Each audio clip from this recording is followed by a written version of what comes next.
Gizee qocaan barbaadama jedhan tokko qocaan kana barbaada kee hin kolfini anallee nan kofalchisini kun hojjaadha manchaakka namni leen hordofaa jira siifan buusanoo jedhu inni madaabara keessa fuula baafate raddaati qottee ciniine isa sani raddaatiin illee du'ee anilleen egaa kabajamtoota hordoftoota Didiyaatiif kan biyya keessa jirtan biyya alaa jirtan addunyaa maraarra kan jirtan chaanaalii keessan hordoftan nageenya waaqayyoof jaalalli keenya isin bira haa gahu kabajamtoota keenya egaa har'a qophii bashannanoo kan immoo mudannoo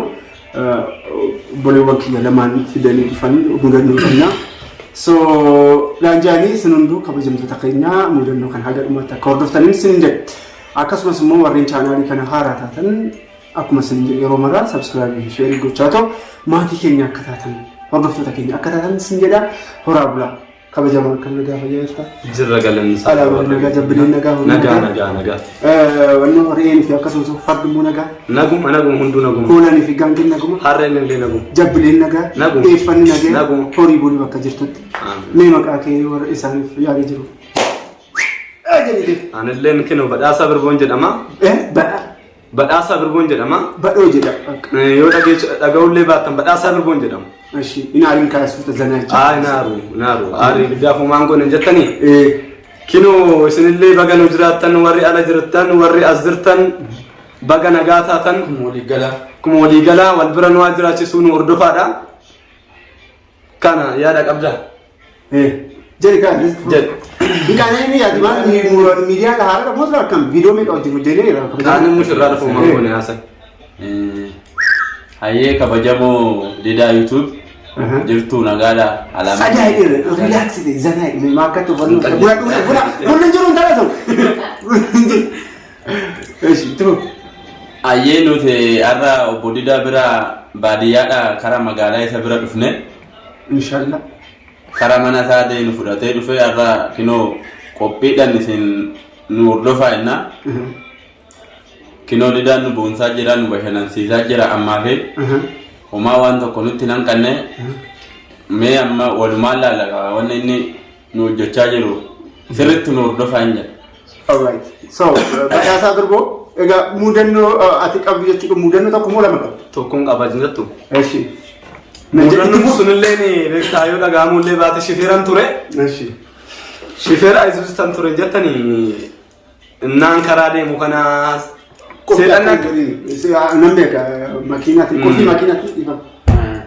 seetan akka dubartiitti xadaattee karaa irratti na eegde baay'ee natti qanyisi seetanni aqwaaqa humni ishee hunduu hin bareeda seetana kana makiinaa nan dhaabee fi makiinaa erga dhaabee fi dubartii fakkaatte dubartii fakkaatte bareedee harka natti qabatte maal sa'aatii 12tti galgalarra seetanni galgala seetannu halkan maaliin ergaman jettu kanaafuu nan dhaabee makii konkolaataa kana nan dhaabee fi ergan dhaabee fi booda wajjin haasaa amma adaamaa kana wajjin deemne wajjin haasaa deemne zamanaawudha fuula keessa ona laaluun bareeddi chaappisi kee amma hidhii nama dibechuu kana dallee dibattee jirti baay'een irraa qabame lapheen haattee turte yoona akkatti miila ishii dhaaluun miilli ishii luka harreeti Gabriela ko maali kun Mikael ko arifatina kun na sodaachistee jirtaan wala gubbaa kana mudate sirriitti hordofa isaanillee anillee rifadheetan konkolaataa qubatee badee amma ga'u kinoo haalli seexanaa in ulfaata maasi godhaa akkamti jechuun lakkafamnes dhukkubne uga kottee ishii rifadhe baay'ee rifadhe miti ishee miila harreeti na dhukkubelleen bakka na dhukkubee atiin beetin deemne xabaala beetin deeme waaqa galannaa ga'u warra fayye Qiddus Gabriel abbaan baallata gadii na fayyise ammallee inni sumaan karadhaa yaada taanaa yoo qabaattaa anillee xumureera kan mudannoo duratti sanii kan nutti qabachiisa kan irraa fadheetan ture moo baay'inni fixee booda seenta ani mudannoo hin qabu eeshi kabajamu mudannoo maa hin qabdu hin qabu yoo qabaatte hayi qoosa akkanaanis sababni isaatis hordoftoonni ilaalanii ati nama baay'ee nama kofalchiisu nama bashannansiistu yaada kan ilaalchiseetu akka wantootudha itti yoo qabaachuu baatte amma sanitti deemne maalachuu barbaada akka sanitti yaade illee mooraalisiifan kenna ijaan qaana'in hin qaana'in dhiiraa miti ati maal kanaafuu ammas mudannoo lammataa yaa maamiltoota didaa keenyaa gurbaan kun obboleessa keenya akkuma walii galaa akkuma nu laalatan ammas dhiyyuma tana fagaannee gizee qocaan barbaadama jedhan tokko qocaan kana barbaada kee hin kolfiini anallee nan kofalchiisini kun hojjaadha mancha akka namni illee hordofaa jira qocaa kana barbaada keetan qocaa kana biyya fagootti argadhe gaara keessatti eeshi erga argadhe booda humballee dhokseetan akka waan biraa kanatti qocaan gistan akka warqiitti barbaadama yeroo tanaan tura anillee barbaadan dhabe malee eeyyan barbaade tan ture alatti barbaadame jedhanii ennaan barbaade biyyaa ba'e eeshi nan argadhe madaabaraa keessa nan godhadhe makiinatti harkanan qabadhe raddaatiin naaf inni keessatti deebi'aa beektaa yoo harkaan tuqan okay naaf kazzaan jaartii wayitillee timaatimii qabdi timaatimii san naaf hin jetteen qocaa koo immoo makiinaa gubbaarra jira ani birrii baay'een argadha yeetan hin gammadaa jira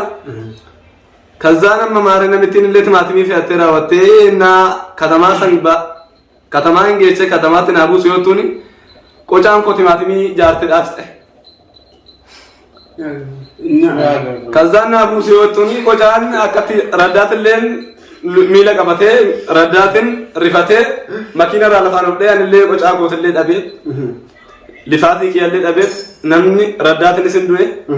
andee kana qocaan rifatee makiina irraa lafadhee qocaa kee inni dura odoon arginaa fi maamiltoota didaa keenya odoon arginaa fi nan buusiifan buusa yoo jedhu inni madaabaraa keessa fuula baafate raddaati kottee ciniine isa sani raddaatiin illee hin du'e anillee mana hidhaa keessa waggaa afur immoo kana poolisiin illee beektaa istaayitii naa godhe waggaa 8 natti faradamee ture amakkiroo kan jennu amakkiroo 24tti waggaa 8 ture waggaa 8 keessa afur narraa qannasee afur mana hidhaa keessa sadaffaa kana isinii dhufee raddaatillee nafsee amaaru wanna akkanaati egaa kabajamtoota keenyaa wanti kun isinii galee kabajamtoota keenya